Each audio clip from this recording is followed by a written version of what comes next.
എൻ്റെ മനസ്സ് നിറഞ്ഞ എൻ്റെയും എൻ്റെ കുടുംബത്തിൻ്റെയും വിഷു ആശംസകൾ.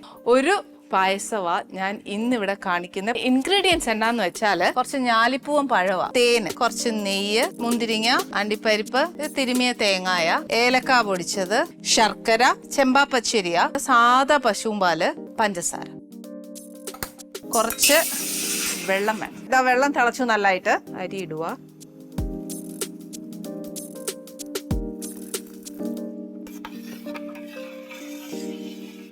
നമ്മുടെ അരി ഒരു 3/4 വെന്ത് കഴിഞ്ഞു. ഇപ്പൊ നെക്സ്റ്റ് ഞാൻ ചേർക്കാൻ പോകുന്നത് പാലാ. ഇനി എന്നാ ചെയ്യാൻ പോകുന്നതെന്ന് അറിയാവോ?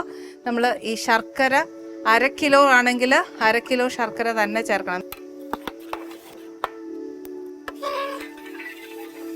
പഞ്ചസാര ചേർക്കുക, നെയ്യൂടെ ചേർക്കുക, തേന്, അണ്ടിപ്പരിപ്പ്, മുന്തിരിങ്ങ ഇപ്പം വേണമെങ്കിൽ ഒന്ന് ഇടാം കേട്ടോ. കുറച്ച് തേങ്ങായ,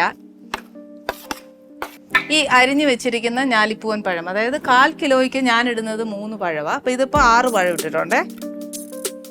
നമുക്കത് വറ്റി കിട്ടിയാൽ മതി. ലാസ്റ്റ് ഏലക്ക പൊടിച്ചത്. നല്ലതല്ലേ? ഇത് അടിപൊളി. ഇതൊരു പാത്രത്തിൽ വേണമായിരിക്കും.